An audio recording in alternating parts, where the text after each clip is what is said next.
I'd like to briefly describe for you how we got to the final questionnaire design, or I should say questionnaires design for this project. Designing a questionnaire is always an entertaining dynamic. It is an exercise of compromise. There are always many viewpoints that need to be answered.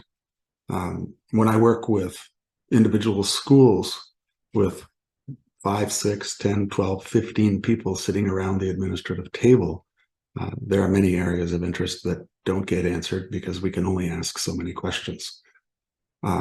It is a compromise, and it's one that is probably the most difficult, trimming questionnaires to an appropriate length.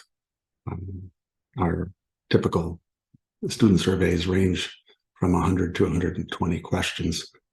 Our objective for this brief survey was to target 25 questions. In the end, we have 42 questions plus 3 open comment questions. So that was interesting in itself. We could have added another 30 and still not done a complete job. That said, it was interesting. I think we've come to a good place. And I'll share with you what we've come up with. We always ask demographic questions at the beginning of questionnaires so that we can make comparisons across the groupings.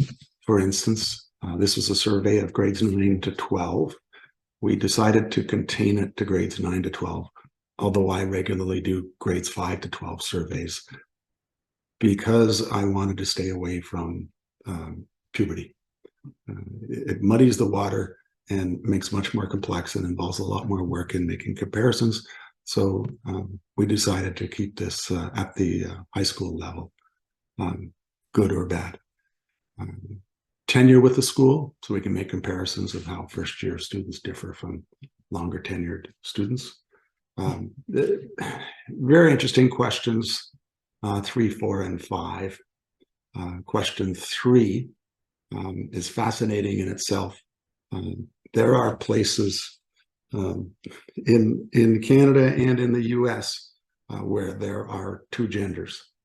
And there are places in both countries where there are 8 or 9 genders, depending on whom you're talking to. Everybody is in a different place in this conversation. So one of our challenges was, how do we ask this question and be inclusive and not alienate schools because of how we crafted the question? I can tell you that there were schools who called me up in the middle of our collection phase and said, I know we signed up to participate in this, but if we can't change that question to meet our individual schools' particular needs, we can't participate.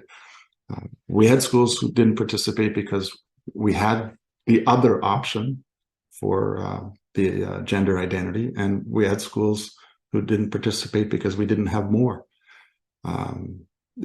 You can't please all the people at all the time. We opted to go that path for this draft.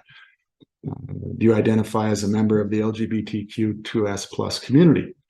What acronym do you use was a debate in itself. And more on that in a moment.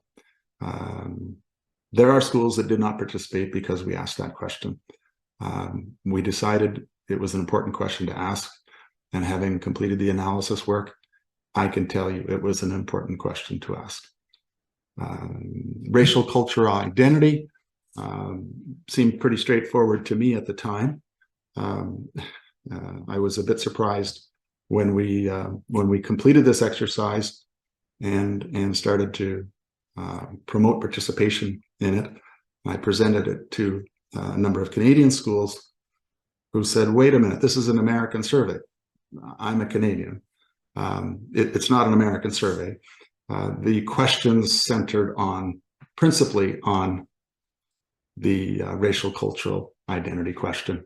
So it was modified with great help of my friend Anne-Marie Key and Ines Van Ostren, heads of school in Canada. And we came up with a racial cultural identity mix that more reflected the Canadian experience. And I'm so glad that we did, because there are significant demographic differences between the 2 countries, as you'll see when you look at the results.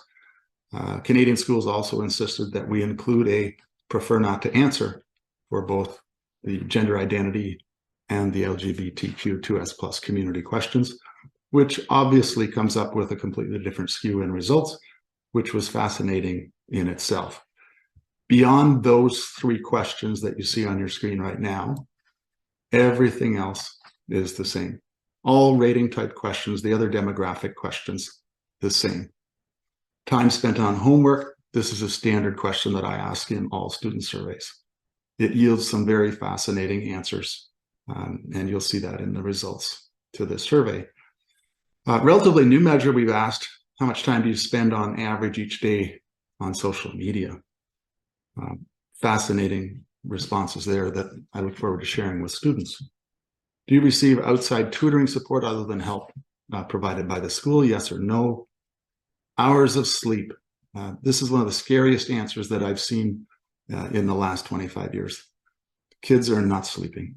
And when we make a comparison of these 3 groups, less than 6 hours, 6 to 8 hours, more than 8 hours, the differences are profound, and they touch every other measure in the survey. Kids have got to get to sleep. General satisfaction, regardless of the constituent group that we're surveying, parents, students, employees, alum, that's the very first rating type question that we ask. And we tear this one apart to find out how lesser satisfied students differ from greater satisfied students.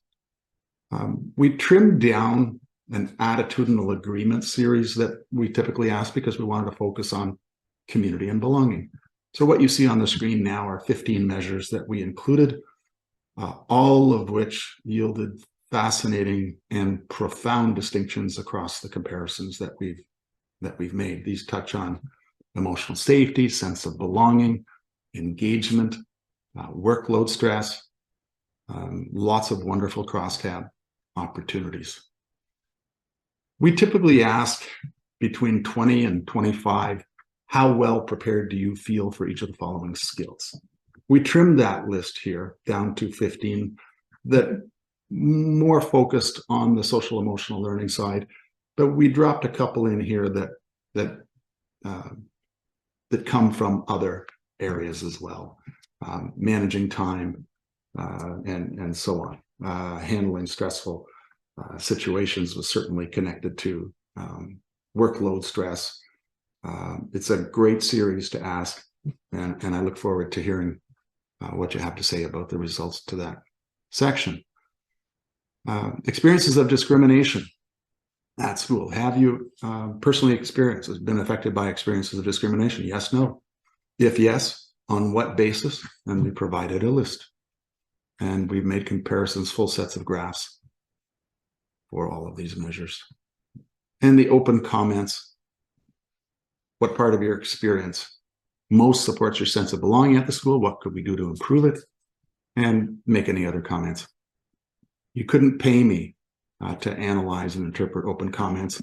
Each school received their school-specific comments back with a tabular report for their school-specific closed-ended answers. They're welcome to it. Probably 85% of 22,000 students made comments. So there's lots of good reading in there. So that's how we got to the questionnaires final design by the end of June. And from there, we entered the promotion of the project to schools in the United States and in Canada. Thanks very much.